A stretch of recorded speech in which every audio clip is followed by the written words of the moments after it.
Mark Twain once said that the clothes make a man. Naked people have little or no influence on society.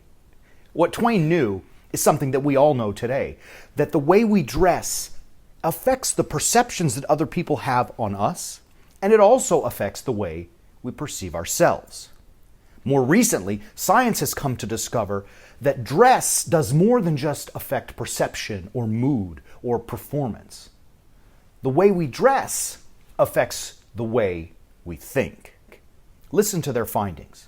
The formality of clothing might not only influence the way others perceive a person and how people perceive themselves, but could also influence decision-making in important ways through its influence on processing styles.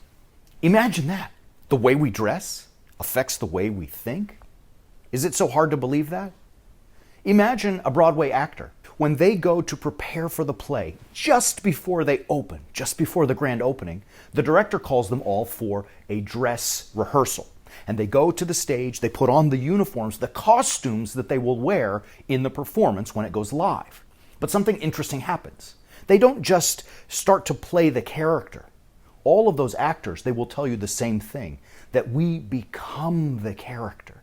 Once the clothes are put on, they begin to think like the one whom they are portraying. You see, that's kind of cool. So you think about how the fashion industry is trying to make men think. You see, the fashion industry is dressing men like women. And if we dress like women, we start to think like women. And you may say, Father Chris, what the heck are you talking about? Well, think about one of the styles that's trending right now. I call it Topknots, V-necks, and skinny jeans. You see, men are wearing Topknots, V-neck t-shirts with the low cut, and skinny jeans. Not so bad until you ask yourself the question, whose style are those anyways? I mean, Topknots, if you do a Google search and look in the images, you'll see millions of pictures, and about 80% of them are women. Likewise with skinny jeans. If you do a Google search and look at the images and all of the advertising that goes with it, 80% of it are women wearing skinny jeans. Now, that's not to say that Topknots are bad or skinny jeans are bad or that even women's clothing is bad, but it is to say that what we wear affects the way we think. And if we're wearing women's clothes, we start to think like women. And men can sense that. Because what is the one fashion accessory that's trendy right now with that outfit? Big beards. It's like men know that somewhere inside them, somewhere in our core, that we're not dressed right and that somehow it's affecting the way I think, and I'm going to compensate by growing this big bushy beard. I'm going to let my face hair grow. The problem with it is, we know that if we dress like a woman, we're going to think like a woman. And men are struggling with it. Men are not really men anymore. Look, this isn't to say that women are bad or that men are better. It's not to say any of that. But it is to say that men and women are different.